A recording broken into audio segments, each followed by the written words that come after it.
চলে এসেছি স্মরণসভা ও প্রদীপ প্রজ্বলন। তারেক মাসুদ এবং মিশুক মনির যেখানে অ্যাক্সিডেন্ট করেছিল সেটার একটি জানেন আপনারা মাইক্রোবাস রাখা আছে। সে মাইক্রোবাস এখানে আমি এখন উপস্থিত। একটু পরে শুরু হবে প্রদীপ প্রজ্বলন ও স্মরণসভা এবং ওনার পরিচালিত আত্মনির্ভরশীল একটি সিনেমা, যার নাম হচ্ছে ফেরা। এটা দেখানো হবে, দেখতে থাকুন।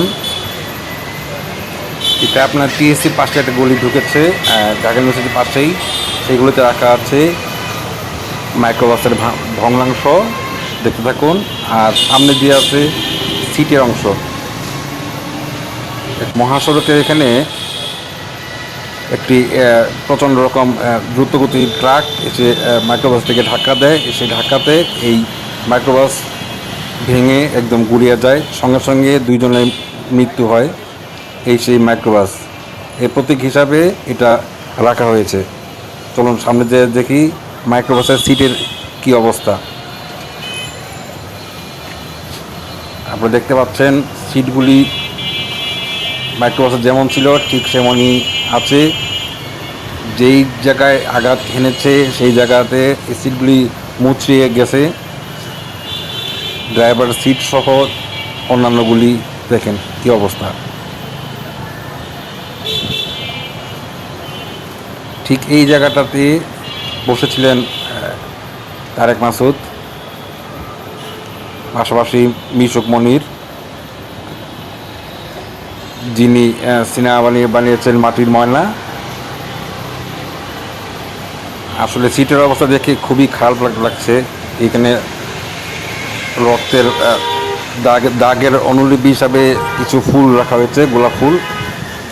এই দেখুন বাতি প্রজ্বলন শুরু হয়ে গেছে। এটা আয়োজন করেছে বরাবরের মতো ঢাকা ইউনিভার্সিটির ফিল্ম অ্যাসোসিয়েশন, একটি দল আছে। তারা প্রত্যেক বছর এটা স্মরণ সভা হিসাবে স্মরণ করা থাকে।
দুটাই আসলে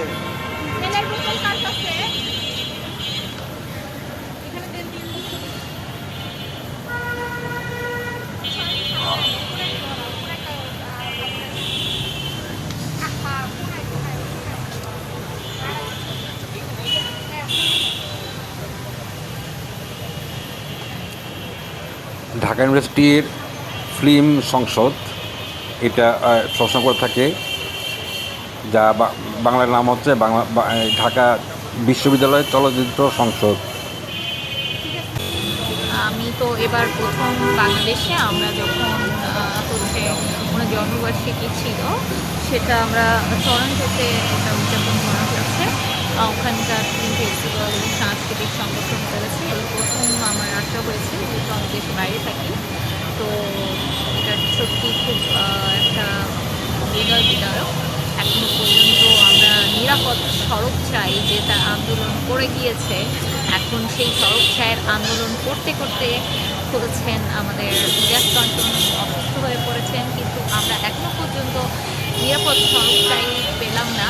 তো আমাদের হচ্ছে সবসময় দাবি থাকবে যে নিরাপদ সড়ক যাতে হয়, সবার জন্য যেন নিরাপদ সড়ক হয়, তাহলে এরকম গুণী মানুষদেররা মানে অকালে হারিয়ে যাবে না।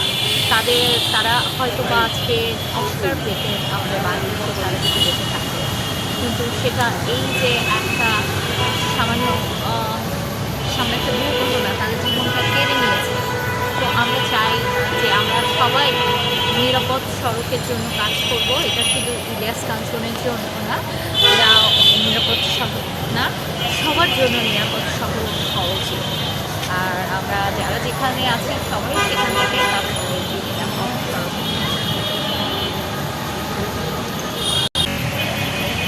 সিনেমা শুরু হয়ে গেছে, সিনেমার নাম ফেরা। এটা তারেক মাসুদের উপর নির্মিত আত্মজীবনীমূলক একটি স্মরণীয় সিনেমা। দেখতে থাকুন।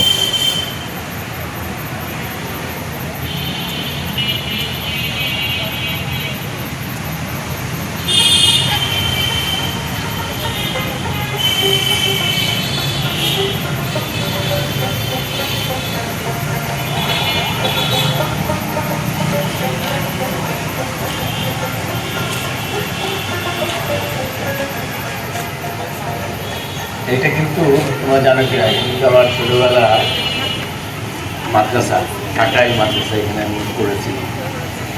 এই নতুন বিল্ডিং এগুলো ছিল না, কিন্তু এর পাশেই ছিল চিড়িয়াখানা এবং চিলড্রেন পার্ক। আমি ওই করার মতো জানলা ছিল, ওই জানলা দিয়ে চিলড্রেন পার্ক, এখনও চিলড্রেন পার্কটা আছে, চিড়িয়াখানা নেই, চিড়িয়াখানার পাশেই ছিল। আমরা মাদ্রাসার জানলা দিয়ে এই চিলড্রেন পার্ক দেখতাম এবং বাচ্চারা খেলছে, এবং আমাদের যথারীতি নিষিদ্ধ ছিল পার্কে যাওয়া।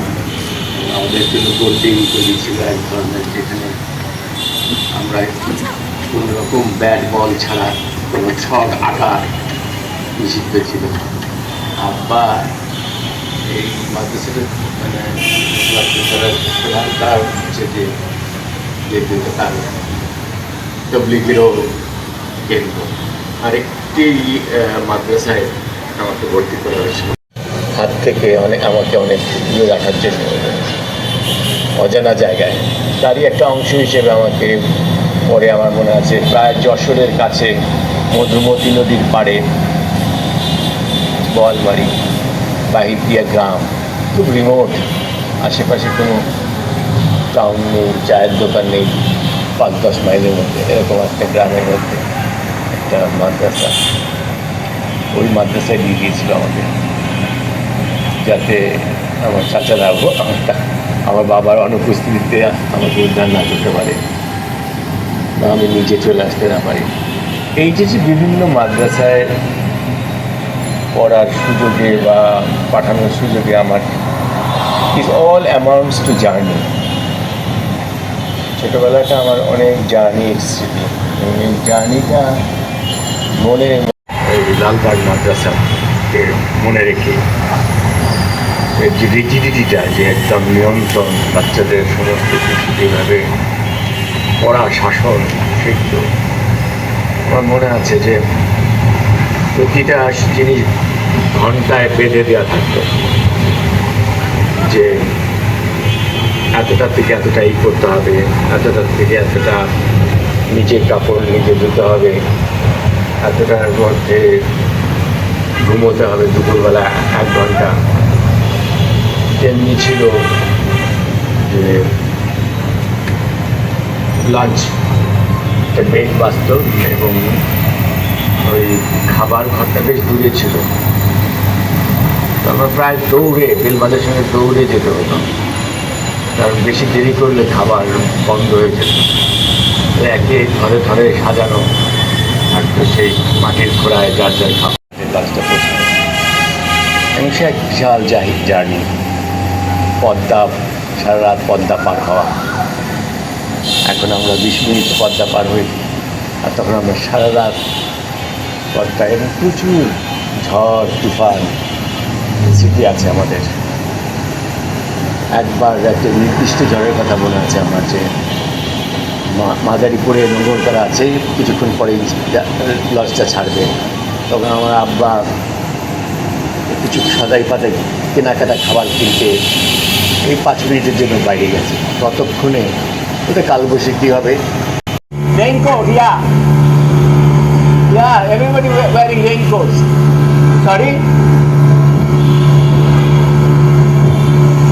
হ্যাঁ, সব কিছু সাথে আছে। Okay, it's visually very dramatic. Okay, আমি ওপারে গিয়ে ফোন করছি আবার, ঠিক আছে?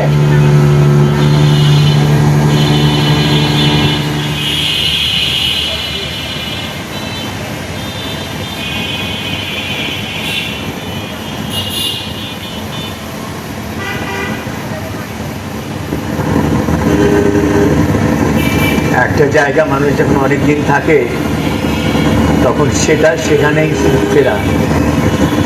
নাম্বারের ছাত্রের জন্য খাবার আজকে নেই, খানা বানতে আগে। যেহেতু আমি কোনো একটি বা দেখতে দেখতে শেষ পর্যায়ে চলে আসছি। স্বর্ণানুষ্ঠান ও প্রদীপ প্রজ্বলন কাহিনী আছে, আয়োজন করেছে ঢাকা বিশ্ববিদ্যালয় চলচ্চিত্র সংসদ। দেখতে দেখতে শেষ হয়ে গেল। আজকে এই পর্বে বিদায় নিচ্ছি। অবশ্যই লাইক করবেন। ধন্যবাদ।